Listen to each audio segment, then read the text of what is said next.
우리 오늘 시편 말씀을 가지고 사냥꾼의 올무에서 벗어난 새같이란 제목으로 말씀의 은혜를 나누기를 원합니다. 계속해서 말씀드리지만 우리 시편 120편부터 134편까지는 성전에 올라가면서 드리는 노래, 성전에 올라가는 노래, 즉 성전 순례시로 알려진 시편들입니다. 즉 성전을 향하여 1년에 적어도 최소 한 번 그 성전을 향하여 걸어가고 있는 이스라엘 백성들이 불렀던 찬송이죠. 그런데 그렇게 성전을 올라가면서 오늘 이스라엘 백성들은 어떻게 고백하고 있는가? 우리 먼저 1절 2절 말씀을 같이 읽어볼까요? 같이 읽겠습니다. 시작. 이스라엘은 이제 말하기를 여호와께서 우리 편에 계시지 아니하셨더라면 우리가 어떻게 하였으랴. 사람들이 우리를 치려 일어날 때에 여호와께서 우리 편에 계시지 아니하셨더라면. 예, 아멘. 1절과 2절 말씀 보시면 두 번이나 반복해서 이렇게 고백합니다. 하나님께서, 여호와께서 만약 우리 편에 계시지 않았다면 이렇게 어떻게 됐을까? 이렇게 만약을 생각하면서 상상하면서 찬양하는 모습을 보게 됩니다. 즉 만약 하나님께서 우리를 보호하지 않았다면, 하나님의 보호하심을 받지 못했다면 어떻게 됐을까? 당하고만 살았고 여러 가지 재앙을 상상하면서 아유 진짜 감사하다, 정말 하나님이 내 편이셔서 너무 감사하다라고 하는 감사의 찬송을 올려드리는 모습을 보게 됩니다. 때로는요 우린 스스로 생각하기에 우리가 좀 참 대단하다고 생각합니다. 저도 한 번씩 그렇게 참 못됐죠. 저도 그렇게 생각할 때가 있어요. 미국에 와서 나름대로 자리 잡고 살고 있고 뭐 성공이라고 할 수도 있죠. 다른 사람들 보기에 좀 나은 삶을 사는 것 같기도 하고, 나름대로 똑똑하고 지혜롭고 나름대로보다 좀 잘하고 있다라고 스스로 생각하는 거죠. 그렇게 생각하면서 내가 저 사람들보다 낫지, 뭐 내가 저렇게 사는 것보다 훨씬 난 잘하고 있지라고 스스로를 대단하게 생각을 하고 있는 모습을 보게 됩니다. 그리고 그렇게 생각하다 보니까 우리가 가지고 있는 생각이 옳고 우리의 판단과 우리의 결정이 가장 정확하다라고 스스로 여길 때가 있다는 거죠. 근데 사랑하는 성도 여러분, 우리가 그렇게 살 수 있는 건요, 우리가 잘해서 우리가 생각하고 우리가 판단하고 수 있는 건요, 결국은 오늘 시편의 고백처럼 우리가 잘나서가 아니라 하나님이 우리 편이셔서 그런 거예요. 우리는 스스로 생각할 때 내가 잘한 것 같고 내가 똑똑해서 문제를 해결한 것 같은데, 이 시편의 저자처럼 아닙니다. 하나님이 우리 편이 되어주셨기 때문이라는 거예요. 만약 하나님이 내 편이 되시지 않았다면 상상하기도 싫습니다. 지금 오늘 시편의 저자는 그렇게 고백하고 있는 겁니다. 하나님이 내 편이 되어주셨기 때문에 내가 이렇게 산다는 거예요. 모두가 다 하나님의 은혜더라는 거죠. 하나님이 내 편 되어 주셨기 때문에, 내 편이 되어 지켜주셨기 때문에 우리가 살 수 있었어 라고 고백하며 찬양하는 시편이 바로 오늘의 시편이라는 거죠. 사랑하는 여러분, 이것이 바로 바른 신앙인의 고백입니다. 우리가 살아가야 되는 우리의 인생길을 걸어가면서 들어야 될 찬송이 바로 이 찬송입니다. 즉 우리의 힘과 우리의 지혜, 우리의 생각으로 사는 존재가 아니라 하나님이 내 편이 되어주셨기 때문에 사는 존재는 것을 깨닫는 것, 여러분 이것이 믿음이고요, 이것이 신앙생활입니다. 그렇기 때문에 날마다 한번 생각해 보세요. 이런 가정을 해보십시오. 내가 그때 그 상황에서 한번 여러분들이 힘들었던 일을 생각해 보세요. 그때 그 상황에서 만약 주님이 내 편이 아니셨다면, 하나님이 내 편 들어주지 않으셨다면 어떻게 됐을까? 하나님의 은혜가 아니었다면 내가 어떻게 됐을까? 우리가 날마다 이런 가정과 생각을 해보면서 감사의 찬양을 드려야 되지 않을까 생각합니다. 그러기에 우리의 도움은 어디에 있냐? 우리에게 있지 않습니다. 우리의 생각에 있지 않고요, 우리의 돈에 있지 않고요, 우리의 경험이나 우리가 가지고 있는 능력에 있지 않습니다. 이 시편의 저자는 결국 8절에 뭐라고 고백하고 있어요? 이렇게 고백합니다. 같이 읽겠습니다. 시작. 우리의 도움은 천지를 지으신 여호와의 이름에 있도다. 아멘. 우리의 능력, 우리의 도움, 우리의 삶의 모든 것들은 우리에게 있는 것이 아니라 천지를 지으신 하나님의 도움으로 말미암아 살아가게 된다는 거예요. 즉 이 시편의 고백처럼 하나님께서 우리 편이 되어주셨기에 누릴 수 있는 것들이 다 누리게 되었다는 것을 고백하는 거죠. 2020년은 참 어려운 해지 않습니까? 코로나19로 말미암아 힘든 시기를 참 많이 보내고 있는데, 정말 그래도 저희가 시작할 때는 우리 장로님들과 당회하면서 되게 많이 걱정을 했었어요. 이 코로나19로 말미암아 어떤 어려움이 있을까, 정말 힘들지 않을까. 근데 정말 하나님이 정말 굳건하게 지켜주신 것 같아요, 우리 교회를. 재정적인 것뿐은 아니라 모든 부분에 있어서 하나님이 정말 굳건하게 지켜주신 것 같아요. 하나님이 우리 편 되어주신 게 얼마나 감사한지 몰라요. 모두가 다 하나님의 은혜라고 우리 스스로 고백할 수밖에 없는 거 아니겠습니까? 그러기에 오늘 시편은 이렇게 고백하고 있어요. 이렇게 하나님이 내 편 되어주시는 그 은혜가 있었기 때문에 우리가 누릴 수 있었던 것을 두 가지를 고백하고 있어요. 첫 번째는 뭐냐면, 하나님이 내 편 되어주셨기 때문에 어떤 고난과 어려움에서도 지켜주셨다는 거예요. 지켜주셨다는 거예요.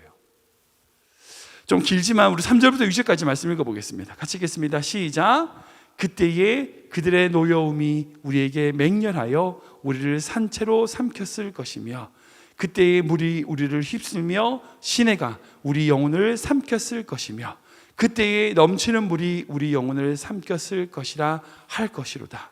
우리를 내주어 그들의 이에 씹히지 아니하게 하신 여호와를 찬송할지로다. 아멘.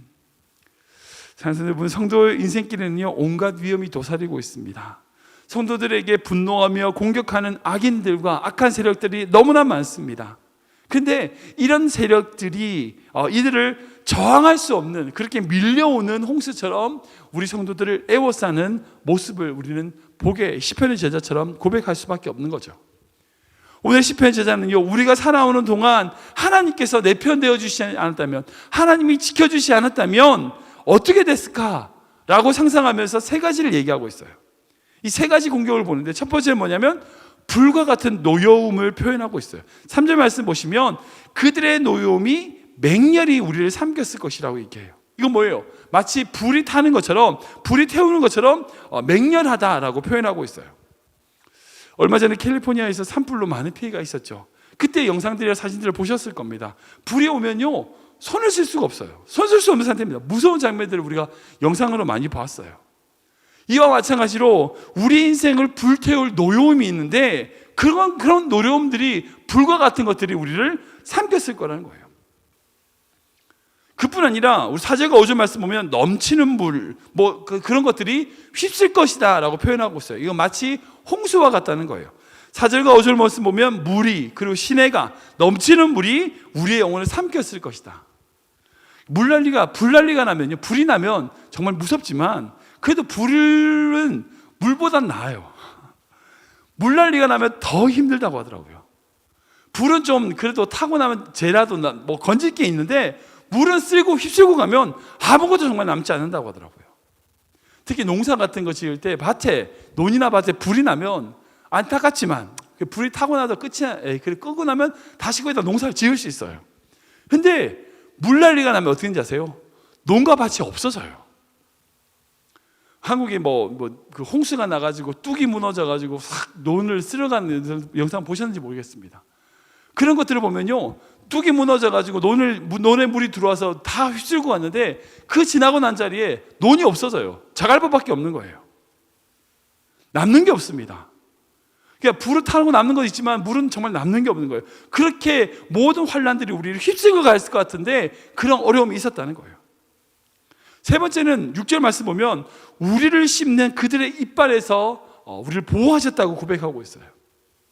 불이나 물 같은 것은 어떤 전체적인 것들에 해당한다면, 이것은 꼭 집어가지고 우리만을 공격하는 어떤 짐승과 같다고 표현할 수 있습니다. 사나운 짐승이 우리를 공격하는, 그런 콕 집어서 우리만을 공격하는 그런 공격들에서 우리를 보호하시고 지키셨다는 거예요. 즉 이렇게 시편의 제자는 하나님께서 우리 편이 되어주시지 않으셨다면 이런 불과 같은 노여움, 공격들, 물같이 휩쓸고 가는 이런 어려움들, 그리고 짐승이 물어뜯는 이빨에서 우리를 지켜주셨다. 하나님이 우리 편이 되어주셨기 때문에 그렇게 지켜주신 은혜가 있었다라고 고백하는 거예요. 아까 방금 말씀드린 것처럼 코로나19로 말미암아 이 세상에 여러 가지 어려움이 있습니다. 그러나 사랑하는 여러분, 두려워하지 마십시오. 안심하십시오. 하나님이 우리 편이세요. 하나님이 우리를 지켜주신다 말씀하십니다. 어떠한 맹렬한 노여움과 넘치는 물과 그런 우리를 잡아먹으려는 짐승들의 이빨에서도 하나님이 우리를 지켜주신다고 말씀하시는 거예요. 사랑하는 여러분, 이것이 은혜입니다. 우리가 이것을 믿고 나아갈 때에 하나님께 날마다 찬송을 올려드리는 인생이 될 수 있다는 거예요. 두 번째로, 하나님이 내 편 되어주시기 때문에 우리가 받은 은혜가 뭐냐? 바로 하늘을 나는 새처럼 우리를 자유케 하신다는 겁니다. 사냥꾼의 올무에서 벗어나 하늘을 날아다니는 그 새처럼 자유롭게 만드신다는 거예요. 우리 7절 말씀 읽어보겠습니다. 같이 읽겠습니다. 시작. 우리의 영혼이 사냥꾼의 올무에서 벗어난 새같이 되었나니 올무가 끊어짐으로 우리가 벗어났도다. 아멘. 제가 하나님께 받은 은혜가 참 많이 있습니다. 지켜주시고요, 도와주시고, 그리고 때마다 채워주시는 하나님의 놀라운 은혜로 제가 여기까지 왔죠. 여러분들 그렇게 고백하실 겁니다. 제가 하나님께 받았던 놀라운 은혜로 말미암아 지금까지 살아왔음을 고백하게 됩니다. 은혜로 도우시지 않았다면 저는 여기 자리에 서 있을 수 없었을 거예요. 그래서 어떤 분이 저에게, 만약 목사님, 근데 목사님 받은 은혜 중에 제일 귀한 은혜가 뭐냐라고 물으신다면 저는 주저하지 않고 말할 수 있습니다. 그게 뭐냐면 저를 죄에서 구원하신 구원의 은혜입니다. 죄에서 자유케 하신 은혜입니다. 이 은혜는요, 다른 어떤 것과 비교할 수 없어요. 이게 제일 큰 은혜예요. 물론 하나님이 보호하시고 지켜주시고 동행하신 은혜가 있죠. 그 놀라운 은혜보다도 어찌 보면 내 인생 가운데 제일 첫 단추, 내가 하나님의 자녀가 되었다는, 하나님의 백성이 되었다는, 내가 죄에서 자유케 되었다는 은혜가 다른 어떤 것과 비교할 수 없는 큰 은혜라는 거예요. 여러분들 어릴 때 이 찬송 기억나시는지 모르겠어요. 오 우리 영혼이 벗어났도다 사냥꾼의 올무에서 새같이. 오 우리 영혼이, 율동하면서 올무가 끊어졌네, 해방되었네, 우리 도움은 주의 이름. 기억나시는지 모르겠어요. 아무튼 예전에 불렀던 찬송인데 이 시편의 고백입니다. 시편의 고백에서는 하나님이 우리를 자유케 하신다라고 고백하고, 우리가 사냥꾼의 올무에서 벗어난 것이다라고 고백하지만 결국 이것은요, 우리가 죄에서 자유케 되었음을 상징하는 말씀입니다. 여기서 말하는 사냥꾼의 올무 할 때, 이 올무는요, 사냥꾼들이 쓰는 덫을 얘기합니다. 덫은 뭐예요? 숨겨두는 거죠. 몰래 숨겨두는 겁니다. 보이는 것에 두는 건 덫이 아닙니다. 그리고 덫을 설치하고 나서 위장을 하죠. 교묘하게. 겉에는 위험해 보이지 않을 것 같은데, 근데 평범한 땅인 것 같은데 딱 지나가면 딱 걸리게 되는, 그게 덫이죠. 올무입니다. 근데 이 덫에 빠지고 나면, 올무에 빠지고 나면요, 몸부림치면 칠수록 더 조여오는 거예요. 그게 덫입니다. 그래서 더 상하게 되는 거죠. 사랑하는 여러분, 이 덫은요, 마치 죄와 같습니다. 이 올무는 죄와 같습니다.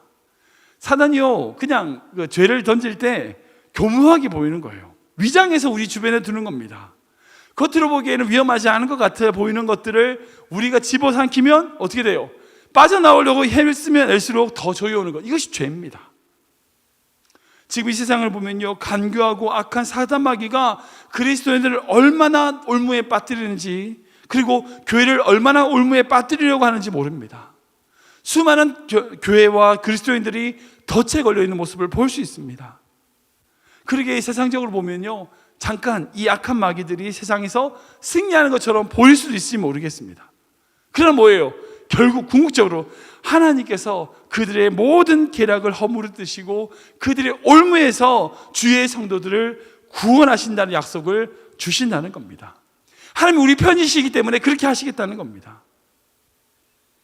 여러분들 인생 가운데 이 은혜를 고백하셨으면 좋겠어요. 다른 어떤 것보다도 내가 죄에서 자유케 되었다는, 내가 하나님의 자녀가 되었다는 그 놀라운 은혜의 고백, 그것으로 말미암아 주신 하나님의 은혜의 고백을, 그 자유를 누리는 성도 되시길 주님 축원합니다. 아멘. 말씀을 정리하겠습니다. 오늘 시편은요, 상상을 해보세요. 성전을 올라가면서 이렇게 고백하는 거예요. 하나님이 나 도와주시지 않으셨다면, 하나님이 내 편 되어주시지 않으셨다면 어떻게 됐을까? 라고 고백하면서 성전을 올라가는 거예요. 그 말이 뭘까요? 내가 하나님의 은혜의 자리, 그 성전을 나아가는 이유에 대해서 설명하는 거예요. 내가 지금 힘들고 어려운 길을 걸어가는 거죠. 성전까지 가는 게 쉽지 않잖아요. 계속 말씀드리지만 힘들고 어려운 길을 올라가지만 왜 올라가요? 하나님이 내 편 되어 주셨다는 거예요. 그렇게 내 편 되어 주셨기 때문에 그런 어려움과 죄에서 자유롭게 되었기 때문에 당연히 나는 하나님의 성전에 올라간다는 거예요. 내가 이렇게 힘들게 어려운 성전의 길을 올라가는 그 길을 걸어갈 수밖에 없는 이유에 대해서 설명하고 있는 것 같습니다. 만약 하나님이 내 편이 아니셨다면 어떨 뻔했어. 아유, 그러니까 내가 하나님께 나아갔지.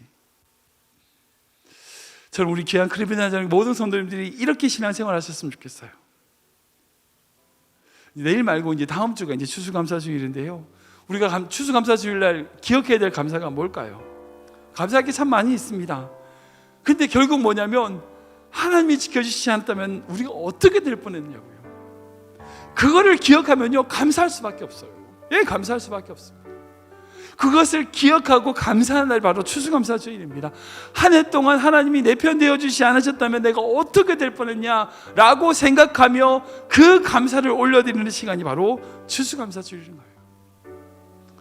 코로나19로 정말 힘들고 어려운 인생길을 걸어가지만 사랑하는 여러분, 그렇게 걸어가는 인생, 하나님 앞에 나아가는 그런 삶이 이유가 바로 하나님이 우리의 도움 되시기 때문이라는 겁니다. 우리를 지키시고 우리를 보호하시고 그리고 우리를 죄에서 해방케 하시는 하나님이 내 편 되어주시는 놀라운 은혜가 있기에 살아가게 되는 인생 되는 여러분 귀한 성도들 되시길 주님을 축원합니다. 그리고 그런 감사가 여러분들 삶에 날마다 넘쳐나는 귀한 인생 되시길 주님을 축원합니다.